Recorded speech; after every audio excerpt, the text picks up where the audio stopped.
Assalamualaikum warahmatullahi wabarakatuh. Kita berjumpa kembali di pertemuan 7 daripada manajemen proyek TI. Nah, memang spesial kalau di menjelang UTS ya. Itu saya biasanya kasih video untuk selang-selingan saja ya. Nah, untuk UTS-nya nanti ada formalitas ya.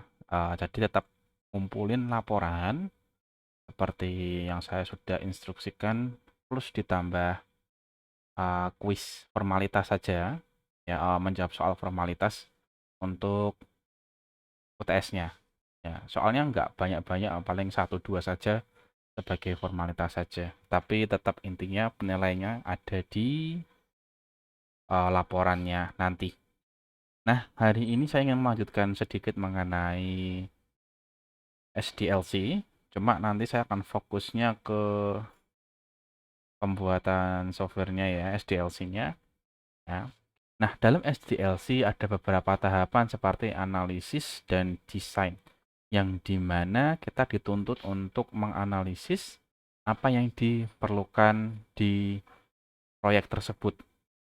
Nah, sebagai contohnya, kalau kita ingin bikin software, maka kita harus tahu dulu software yang bagaimanakah yang diinginkan oleh stakeholder. Atau kalau jaringan, spesifikasi apa sajakah yang diperlukan untuk jaringan. Nah, itu perlu dianalisis untuk kebutuhan tersebut dan kemudian didesainkan untuk mempermudah apa sih apa yang dibutuhkan plus bagaimana solusinya atau bagaimana pengerjaannya nanti. Itu yang diminta untuk analisis dan desain. Nah, memang agak ada kemiripan dengan RPL yang kita dituntut untuk melakukan analisa maupun desain. Tapi untuk proyek TI-nya sendiri memang diperlukan kalau kita bikin proyek di dunia TI. Nah, untuk proses desain dari analisis yang sudah kita dapatkan, itu biasanya dibentuk menjadi sebuah desain agar lebih mudah dibaca ya, dibandingkan kalau kita pakai format data saja. Nah, desain yang kita buat yang merefleksikan dari hasil analisis keperluan, kebutuhan stakeholder itu nantinya akan menentukan hasil dari aplikasi. Nah, misalnya kalau desainnya kita seperti ini, maka hasilnya akan seperti ini. Kalau hasilnya desainnya bagus, maka aplikasinya juga otomatis bagus. Karena desain itu menentukan segalanya, arah daripada software yang dikembangkan. Nah, dalam dunia SDLC sendiri, pengumpulan dan analisis data itu sudah merupakan hal yang wajib dilakukan. Wajib ya. Kenapa? Agar kita tahu apa yang dibutuhkan oleh klien kita atau stakeholder kita.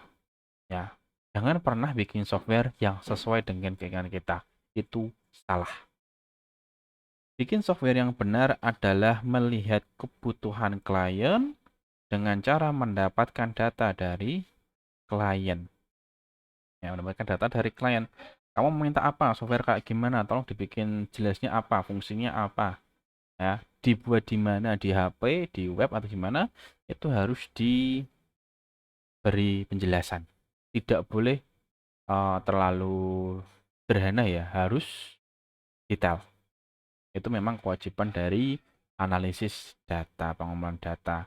Nah, dalam teknik pengumpulan data sendiri ada beberapa cara, tapi ini berbeda ya dengan TA. Caranya bukan seperti TA. Ya, kalau TA kan ada yang namanya kuantitatif, ada kualitatif. Tapi kalau dunia SDLC itu tidak bisa dipakai. Caranya saling silang.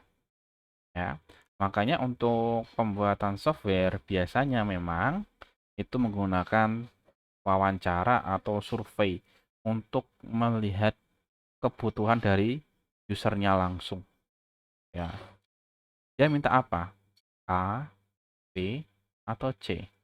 Dia harus dijelaskan. Nah, kalau eksperimen atau observasi ini tergantung ya. Siapa yang pakai softwarenya? Ya, kita lihat, oh orang kantoran atau orang akuntansi itu yang nanti menjadi aspek daripada pembuatan software tersebut. Nah, cara-cara ini ya itu sudah bisa digunakan. Jadi tidak melihat kualitatif kuantitatif saja ya. Teknik pengumpulan data memang sebaiknya dilakukan dengan berbagai cara agar kebutuhan yang didapatkan juga semakin detail. Nah, kita mulai dengan cara yang pertama, wawancara dan survei. Berarti di sini butuh responder, alias orang yang diminta keterangan. Nah, biasanya yang ditanyakan di sini adalah orang yang membutuhkan software tersebut, ya si stakeholder. Nanti di situ ya kita sama tanya-tanya dalam bentuk wawancara ataupun survei. Tapi survei ini dia agak kurang akurat dibandingkan jika menggunakan wawancara. Kalau wawancara kan sudah jelas. Mau bikin software kayak apa? Ini. Sudah ada datanya. Ya, wawancara memang cara pertama yang direkomendasikan untuk melakukan pengumpulan data dibandingkan observasi maupun eksperimen karena tidak cocok ya. Nah, dalam bertanya pun wawancara itu dibagi menjadi dua cara. Yang pertama adalah pertanyaan terbuka dan ada pertanyaan tertutup. Masing-masing punya ciri khasnya ya. Pertanyaan terbuka itu adalah jawaban yang panjang ya, yang dimana dijawabkan menggunakan pendapat dari responder. Seperti apa contohnya? Bagaimana sebaiknya tampilan yang harus dibuat? Tampilannya pengen kayak gimana? Tampilannya. Apakah HP, apakah web, itu kan bisa dijabarkan. Oh, harus HP Android, Androidnya versi ini, itu kan jawaban panjang. Jadi, pertanyaan terbuka adalah pendapat. Dia minta pendapat. Terbuka. Jadi, jawabannya ya panjang. Nah, sebaliknya kalau close, itu adalah jawaban yang singkat dan faktual. Faktual. Yang artinya, sebenarnya mau dibuat apa? Buat ngetik. Nah, itu kan sudah salah satu bentuk faktual. Atau kira-kira operatornya umurnya berapa? Ya, karena kan kadang umur juga mempengaruhi keahlian dalam operasi softwarenya ya, juga berpengaruh. Nah, jadi kalau pertanyaan terbuka adalah pendapat, maka pertanyaan tertutup adalah faktual atau fakta. Itu kalau ketika wawancara.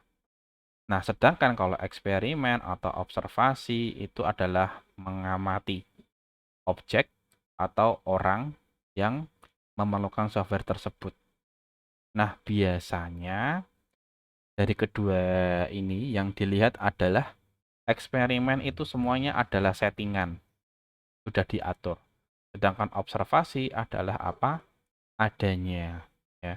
Jadi misalnya kamu ingin melakukan observasi akuntansi, maka kamu melihat orang bekerja di situ, dia cara input datanya bagaimana, ngolah datanya bagaimana, itu adalah observasi. Tetapi sayangnya memang akurasi daripada data tersebut dipertanyakan. Ya, karena kita cuma melihat, kita nggak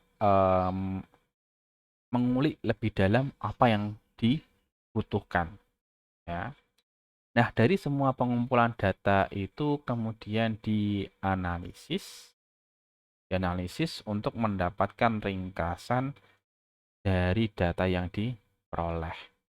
Nah, nanti dalam menganalisis data itu nanti dibuatkan SRS-nya. SRS sebuah dokumentasi berkaitan dengan software yang ingin dibuat. Ini kalau software ya. Tapi kalau yang non software dia pakainya model. Beda. Nah, apa sih SRS itu? Ya, dia adalah dokumentasi formal bagaimana software harusnya bekerja dan fungsi-fungsi lainnya. Jadi ibaratnya ada fungsi internalnya atau cara kerjanya atau fungsi luarnya atau tampilannya, kinerjanya itu juga menjadi aspek yang diperlukan. Nah, biasanya SRS bentuknya seperti ini. Ada latar belakang, fungsinya buat apa, kebutuhan fungsionalnya apa, kebutuhan sistem, kebutuhan fungsional, batasan desain, improvisi, dan hasil. Nah, masing-masing dari ini punya spesifikasi sendiri. Ada nggak ya spesifikasinya ya? Latar belakang saya rasa jelas, berarti kenapa dia ingin bikin software itu, ya. Fungsi produknya buat apa, itu juga dari stakeholder. Detail kebutuhan fungsional nanti akan dijelaskan. Kebutuhan sistem, ya mungkin kayak dependensi ya. Kemudian detail non fungsional akan saya jelaskan di berikutnya. Kemudian desain batasnya, ya Android, Windows atau Linux, dan improvisasi hasil. Itu salah satunya. Nah, apa sih kebutuhan fungsional dan non fungsional? Kalau kebutuhan fungsional berarti ada fungsi. Apa yang harus dilakukan oleh aplikasi tersebut? Buat ngetik, buat ngeprint itu adalah fungsional. Sedangkan non-fungsional adalah fungsi tambahan di luar aplikasi. Seperti tampilan, ya tampilan letak windownya di kanan, letak windownya di kiri, ya. Ada tombol ikonnya seperti ini, itu adalah non-fungsional.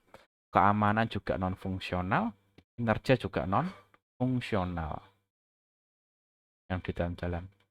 Nah, tapi kalau yang non-software, ya seperti jaringan, IoT, dokumentasinya cuma butuh format biasa. Latar belakang, fungsi, kebutuhan dasar, desain, dan kesimpulan. Nah, template ini nantinya bisa dipakai juga untuk bikin laporannya. Ya, berbeda dengan yang software yang ada kebutuhan fungsional dan non-fungsionalnya. Dan memang tidak bisa diterapkan di non-software karena ada tadi itu. Nah, nanti semuanya yang sudah dianalisis kemudian didokumentasikan dan didesain. Desainnya nanti bisa menggunakan flowchart atau use case. Ya, saya rasa ini sudah dipelajari ya waktu APBO maupun RPL. Ya, itu kalau fungsional dan non fungsional. Tapi kalau khusus tampilan atau UI menggunakan sketsa, blueprint maupun mockup ya yang UML itu. Nah, untuk desain antar mockup bentuknya bisa seperti ini. Jadi diatur peletakannya seperti ini, tombolnya di sini. Ini adalah contoh mockup. Mockup tampilan KW yang belum diimplementasikan. Ya, seperti ini juga bisa. Ada softwarenya sendiri. Ya, saya rasa sudah pernah dikenalkan ya di APBO ya. Kemudian untuk proses desainnya sendiri diusahakan sederhana, berdasarkan pengguna. Jadi wawancaranya harus jelas, ya. Dikonsultasikan ke penggunanya. Nah, jadi tampilan itu bukan mengacu ke developernya atau desainernya, bukan, tapi mengacu ke usernya. Siapa yang pakai software itu? Ya. Kalau softwarenya buat bapak-bapak, ya softwarenya harus didesain ala bapak-bapak. Tapi kalau softwarenya untuk orang buta pun, itu ada sendiri tekniknya. Makanya skill UI dan UX itu bukan hal yang mudah. Karena harus melakukan yang namanya riset pengguna. Siapa sih yang pakai software kita? Ya, tapi beda kalau yang jaringan ya, itu tidak perlu. Nah, untuk desain fungsionalnya sendiri, kita sudah kenal dengan flowchart dan UML. Flowchart itu yang biasa, kalau UML khusus PBO. Makanya saya bilang kemarin APBO pasti belajarnya UML. Untuk flowchart saya rasa sudah pada kenal semuanya ya, karena memang itu adalah landasan dasar untuk membuat software. Ya. Bentuknya selalu seperti ini, selalu. Nah, kemudian kalau UML saya rasa juga sudah kenal, ada banyak diagram di sini dibandingkan daripada flowchart ya. Seperti ini bentuknya. Ini use case. Kalau use case jadi per skenario-nya. Kemudian kalau kelas diagram dia seperti ini, berarti per kelasnya atau objeknya nanti. Ya, sedangkan untuk interaksi dia seperti ini. Saya rasa sudah pada kenal semuanya karena ini memang pernah dijelaskan di mata kuliah APBO. Oke, kurang lebih itu untuk materinya. Memang analisis desain itu agak sedikit mereview ulang daripada yang dari RPL sama, cuma akan lebih detailkan memang di bagian projectnya. Nah, mengingat kembali untuk UTS-nya itu ada formalitas, ada soal 1 sampai 2 palingan ya. Hanya sekedar formalitas dan di mana penilaiannya tetap akan diberatkan di laporannya. Ya, akan lebih di laporannya. Oke, itu saja untuk hari ini. Saya ucapkan terima kasih. Sampai jumpa di pertemuan berikutnya. Wassalamualaikum warahmatullahi wabarakatuh.